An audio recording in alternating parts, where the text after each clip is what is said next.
So I was speaking to one of my students the other day and I was appalled.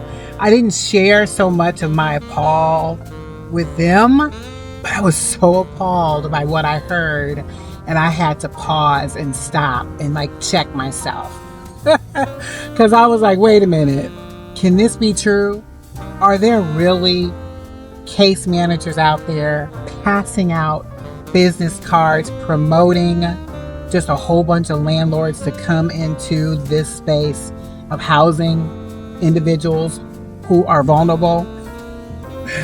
So we're going to talk about that today. So welcome to Live for Free, where we transform lives through real estate and transitional housing, where we don't just warehouse people and provide a bed, but we provide a solid transitional housing program that helps them be sustainable.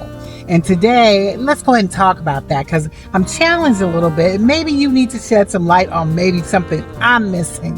But we're going to talk specifically today about case managers out there canvassing landlords for this space of transitional housing, or just simply affordable housing for people who are vulnerable. So let's go ahead and jump right in.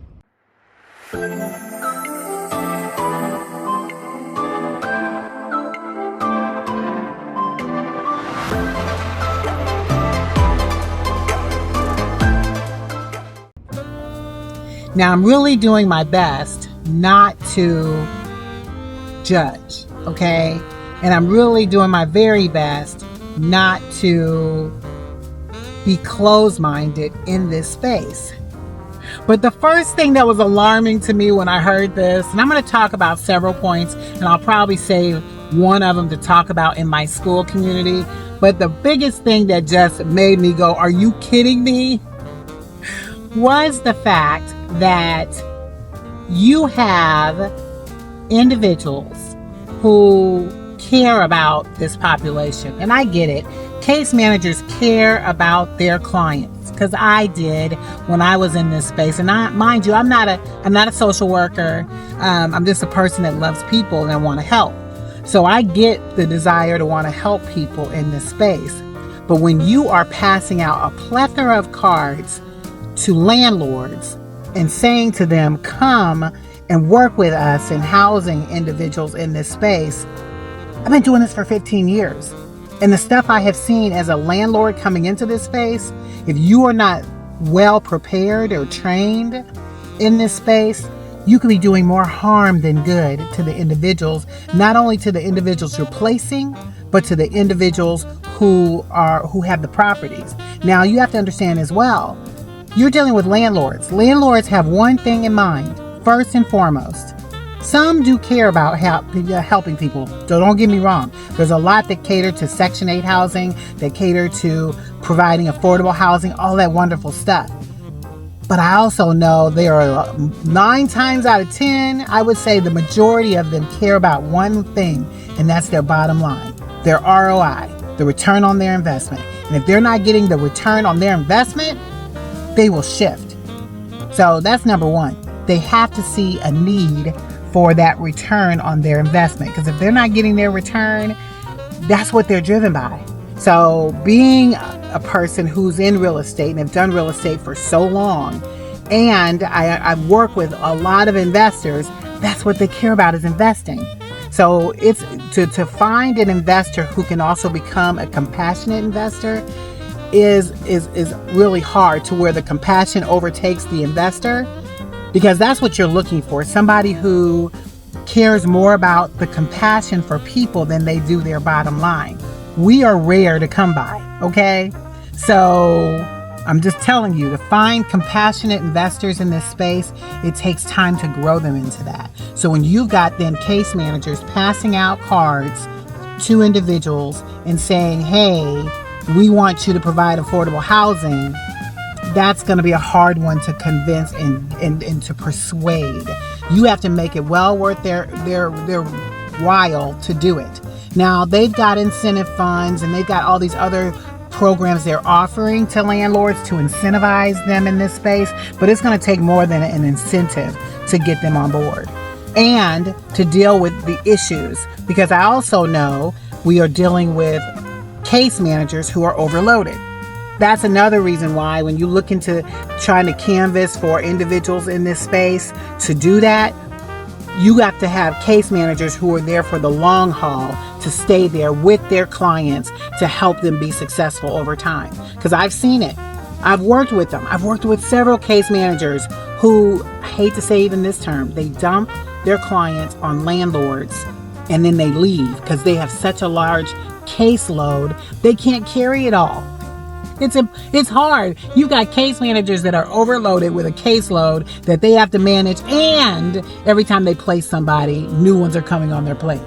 So that's almost an impossible thing. So unless you've got, and I'll probably spend an episode talking about how this can work, because it can work under the right conditions, but you need to have somebody who knows from both sides how that works. And that's me.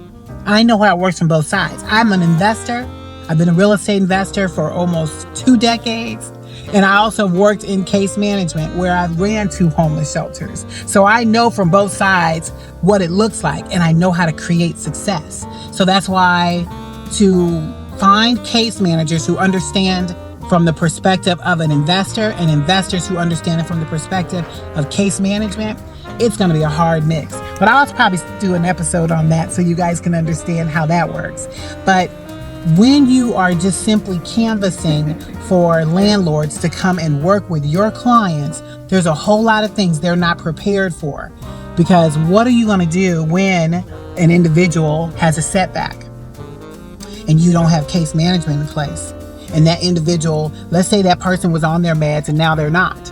And now you've given that landlord the space to try to manage that themselves. Now you got an issue. Because who's going to come help make sure that person's managed, that their meds are managed? There's all those dynamics they don't think about. And I actually had somebody once. Oh my goodness. This is when I first got into the space, and we were working with this agency, and they placed him. He was good for a few months until he wasn't. And he started to spiral, and we had to quickly learn, like we were calling the agency, help us, and they were not helping. That guy burned the back of our porch down because he was spiraling, and we weren't prepared for what that entailed. And next thing you know, several months later, after the programming of that person ended, and he started to spiral, he burned the back of burned the back porch off, and the agency stepped in and helped. Not at all, and we had to cover that. So lesson learned, right? Are you prepared for that as a landlord to be able to cover that? So those are things you need to think about, right? So, and I'm not saying don't do it. You just need to have a program structured.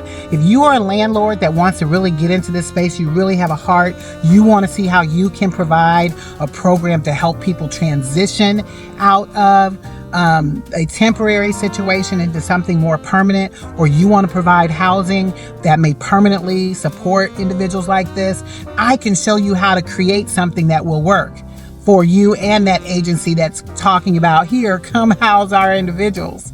I can help you do that. I have a community called Transitional Housing Hub where you can come and we provide resources to you. It's only a few dollars a month to be a part of this hub. And I can teach you how to do this. If you actually want to learn how to even do transitional housing, I can teach you how to do that well. So why would you not want to do that instead of just simply being handed a card and saying, here, provide some housing? So if you want to join our community, it's tonyschool.com. That's TONISKOOL.com. When you come into our school community, those are the type of things we teach. We teach you how to do this well, not to be set up. And that's the thing I think that I struggle with when I hear case managers passing out cards to landlords, or you hear these groups that create landlord engagement communities, which I'm all for that. But you have to do it well. You have to make sure it provides the support that's needed on both sides. And most case managers aren't thinking about that. They're not thinking about how you can create success. And most landlords don't know really what they're getting into. Because once there's a problem, and let me tell you, that's the next thing I'll point out. It can be going well for a moment, and then it's not. And now you've got 4 or 5 properties potentially that you have been providing this type of housing, whether it's transitional housing or you've provided affordable housing options you haven't thought through. And now it impacts not just one, not two, but all your properties. What are you going to do? I've been there, done that. I have been impacted where the entire properties that we managed were impacted, and I had to figure it out. So those are the lessons you want to learn from somebody who knows them. And I can help you live vicariously through me and through my experiences so you don't make the same mistakes. Those are the things that are valuable to you. Even if you just joined our school community and asked a question, I can give you basic answers. But if you want more guidance, that's what our VIP is for. That's what our app is for. I'm excited for our app that has my voice, the lessons I've learned to be able to help you be successful. But those are things you need to do. Those are things you need to set up right. And I can show you how to do that to prevent those problems, whether you're a landlord coming into the space or maybe you're a case manager wanting to get into real estate. These are the things we talk about. And I want to be able to help you create a way to not only create affordable housing options, but be able to teach people how to transition into something more permanent that will sustain them over time. Like imagine if you had a way in which you could teach somebody something that will sustain them. So an extra $300, $400, $500 a month can change someone's life. I know that for a fact. And that's what we do, not only in our community, but also in our hub of people who want to learn how to do this the right way. So I hope that these messages, these little tips I've given you have blessed you. And if you want to hear more, then join my school community at tonyschool.com. That's TONISKOOL.com. When you join, come prepared to learn, because we are here to not only teach you and give you information, but teach you how to execute on something that is going to be sustainable and execute on something that is going to be long lasting